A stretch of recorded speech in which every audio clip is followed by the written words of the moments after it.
भाइयों, जिला जज की कुर्सी पर बैठने वाले जज साहब जब घर में प्रवेश करते हैं तो उनके हाथ में एक कागज का टुकड़ा होता है। उस कागज के टुकड़े को टेबल पे रखते हुए स्वयं सोफे पे बैठ जाते हैं। तभी हरिराम को आवाज लगा के कहते हैं, हरिराम तुम अपनी मालकिन को बुला दो। और जैसे ही मालकिन आती हैं तो उनकी नज़र उस टेबल पे ही जाती है। जैसे कागज का टुकड़ा उठाया, देखा तो वो तलाक का कागज होता है। जज साहब की पत्नी ने ऐसा क्या कर दिया जो जज साहब उन्हें तलाक देना चाहते हैं।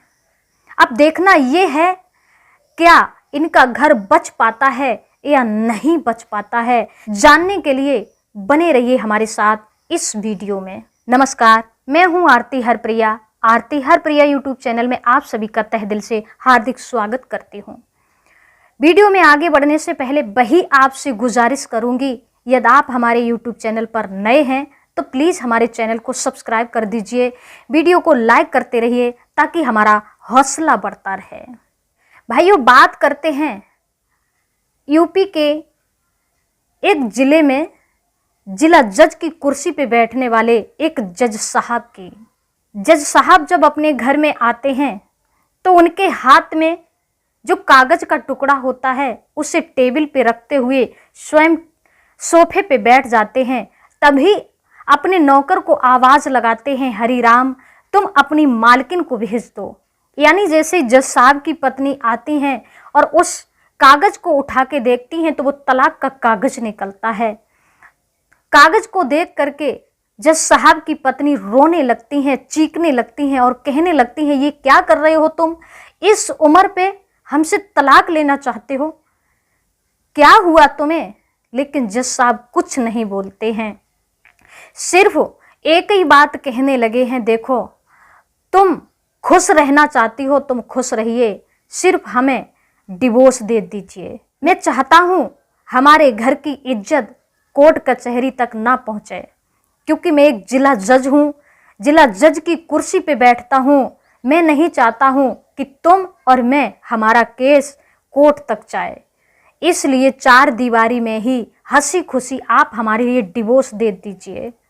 पत्नी मना कर रही हैं और चीख रही हैं। वहीं पर जज साहब के बच्चे भी आ जाते हैं, लेकिन जज साहब नहीं मान रहे हैं। वो सिर्फ एक ही बात पे अड़े हुए हैं कि आपसे हमें तलाक चाहिए, क्योंकि तुम खुश रहना चाहती हो, तुम खुश रहो, मुझे तलाक दे दीजिए। तभी जज साहब की पत्नी अंदर जाती हैं और जाकर के अपने पति के दोस्त के लिए, जो जज होते हैं उनके लिए फ़ोन लगाती हैं और कहती हैं, भाई साहब जितना जल्दी हो सके आप उतनी जल्दी घर आ जाइए। वो कहते हैं, भाभी जी हमें 2 से 3 घंटे लग जाएंगे, तब तक आप इंतज़ार कीजिए। तो वो इंतज़ार करती रहती हैं। जज साहब सोफे पे बैठे बिल्कुल उदास बैठे हुए हैं। 3 घंटे के बाद जब जज साहब के दोस्त घर में आते हैं तो कहने लगे, भाभी जी क्या हुआ। जवाब दिया, देखिए ना, ये हमसे इस उम्र में डिवोर्स लेना चाहते हैं, डिवोर्स के कागज लेके आए हैं, इन्हें ये सब करते अच्छा लगता है। उसी समय जज साहब के दोस्त जो जज होते हैं वो अपने दोस्त के पास बैठ जाते हैं और कहने लगे हैं, दोस्त हमारी आपकी कुर्सी एक ऐसी है जो हम लोग 1000 घर टूटने से बचा लेते हैं, बिखरने से रोक देते हैं, जो बिखरते हुए होते हैं उन्हें एक कर देते हैं। लेकिन हम और तुम अगर अपने ही घर में ऐसा करेंगे तो समाज में क्या मैसेज जाएगा। ये बहुत गलत है भैया, ऐसा मत करो। उसी समय जो जज साहब के दोस्त होते हैं जब ऐसी बात कहते हैं तो कहने लगे, यार माँ नहीं नजर आ रही हैं। तो न जज साहब बोलते हैं न जज साहब की पत्नी बोलती है, यानी सब लोग शांत हो जाते हैं। तो दोस्त कहता है, कोई बात नहीं। फिर वो वहां से उठ के जज साहब की पत्नी के पास जाते हैं और कहते हैं, भाभी क्या तुमने कुछ कह दिया। जवाब दिया, नहीं भाई साहब, घर में छोटी मोटी बात तो होती रहती है, बस छोटी मोटी बात हुई, इसी वजह से ये डिवोर्स के कागज बनवा के लेके आ गए, इन्हें समझाओ ना, ये सब अच्छा नहीं लगता है। तो जज साहब कहते हैं, यार भाभी की तरफ देखो, वो रो रही हैं और ऐसा सब क्यों कर रहे हो तुम, क्या वजह है। उसी समय सोफे पे बैठे हुए थे जज साहब, उनके आंखों से आंसुओं की धार बहने लगी। रोते रोते कहने लगे हैं, क्या बताऊं यार, आज तू जो मेरी कंडीशन देख रहा है, इससे पहले तूने कभी नहीं देखी होगी। मैंने अपना घर टूटने से बहुत बचाया, इन लोगों को समझाने की बहुत कोशिश करी, और जिस माँ की तू बात कर रहा है कि माँ नज़र नहीं आ रही है, इतना झगड़ा हो रहा है, डिवोर्स की बात चल रही है, माँ नहीं नज़र आ रही है, तो सुन, 5 दिन पीछे मैं अपनी माँ को वृद्धा आश्रम छोड़ के आया हूँ, और जब से माँ को छोड़ के आया हूँ तब से अब तक मैंने कुछ नहीं खाया है। मेरी तू सूरत देख के समझ सकता है कि मैं कितना दुखी हूँ। मैंने इनसे कई बार कहा कि माँ की सेवा करो, माँ को उल्टा सीधा मत बोलो, इनकी बात छोड़ो। जो मेरे बच्चे हैं वो भी माँ से उल्टा बोलते हैं, मेरा जो नौकर हरी राम है ये भी माँ से ठीक से बात नहीं करता। कहने का मतलब घर में कोई उनका सम्मान नहीं करता था।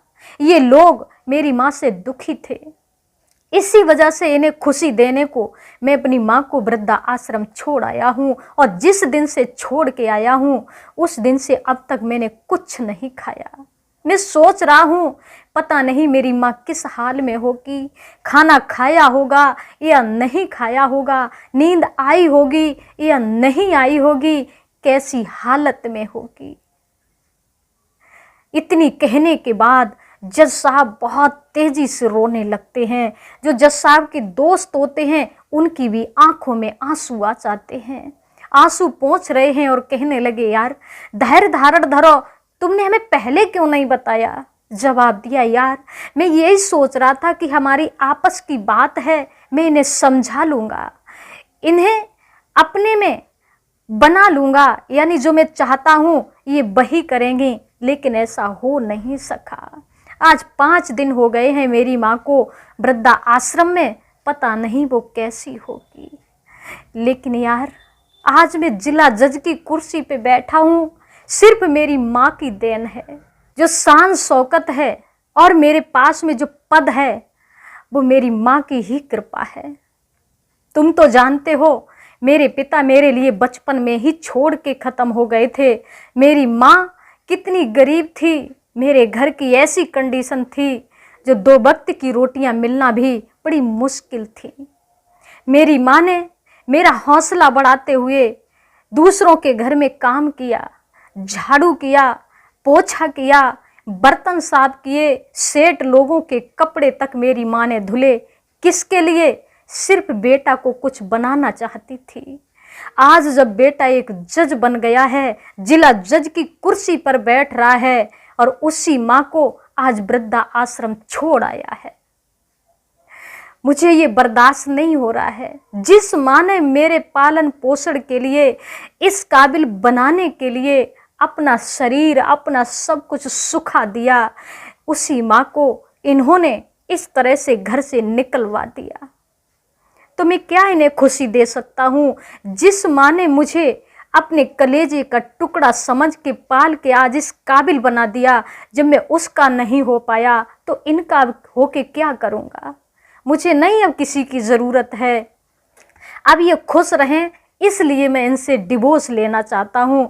जब मैं आज एक जिला जज की कुर्सी पे बैठा हूँ तो मैंने अपनी माँ को वृद्धा आश्रम छोड़ दिया, कल हमारे बच्चे भी हमें वृद्धा आश्रम जरूर छोड़ देंगे। तो इससे तो पहले ये हमें घर से निकालें, मैं खुद ही चला जाता हूँ इनकी दुनिया से।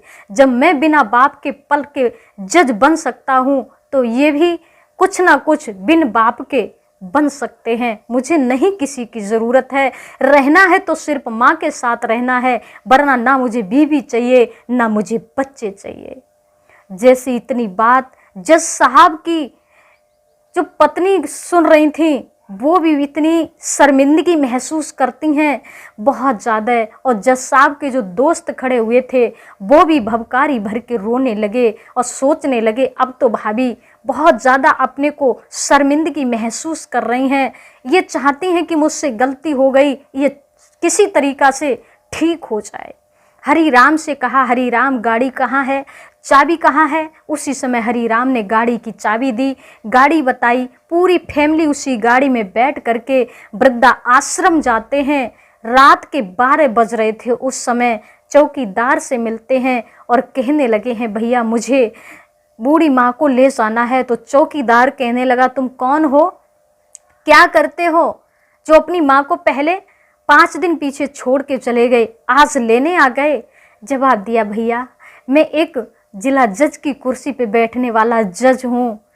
तो चौकीदार कहने लगा, जो जज अपने घर का न्याय नहीं कर सका, अपनी बूढ़ी माँ की सेवा नहीं कर सका, वो दुनिया के न्याय क्या करता होगा। उसी समय जज साहब ने चौकीदार के पैर पकड़ लिए और कहने लगे, भैया जितनी जल्दी हो सके मुझे मेरी माँ से मिला दो। तभी उसने गेट खोला और ले जाके अंदर खड़ा कर दिया। जवाब दिया, ऐसे अंदर नहीं जाओगे, जब तक मैं जो मेरी हेड हैं उनसे बात नहीं कर लेता तब तक मैं बूढ़ी माँ को नहीं दूंगा। क्या पता तुम ले जाके उन्हें कहीं ख़त्म कर दो। दोस्त कहने लगा, नहीं भैया, अगर उस माँ से ये लोग मिल जाएंगे तो ये घर टूटने से, तलाक होने से बच जाएगा। अगर तुमने नहीं मिलने दिया तो ये घर तलाक से 12 बाट हो जाएगा। तभी अंदर भेजता है। तो जज साहब का जो दोस्त होता है, जो खुद जज थे, वो अंदर जाते हैं। जिस रूम में जज साहब की माँ थी, वो तो ये सोच रहे थे कि माँ सो गई होंगी, लेकिन नहीं, वो एक कमरे के कोने में बैठी हुई, सामने एक तस्वीर रखी हुई थी जिसमें जज साहब की फ़ोटो थी, उनके बच्चों की फ़ोटो थी, और उन्हीं को देख के इधर करवट ले रही, उधर करवट ले रही, उन्हें नींद नहीं आ रही थी। आखिरकार जैसी जज साहब के दोस्त ने देखा कि इनके आँखों से आंसुओं की धार बह रही है, एकदम से भागे और कहने लगे हैं, माँ ये क्या कर रही हो। जज साहब की माँ ने जैसे ये देखा, घूंघट काट लिया।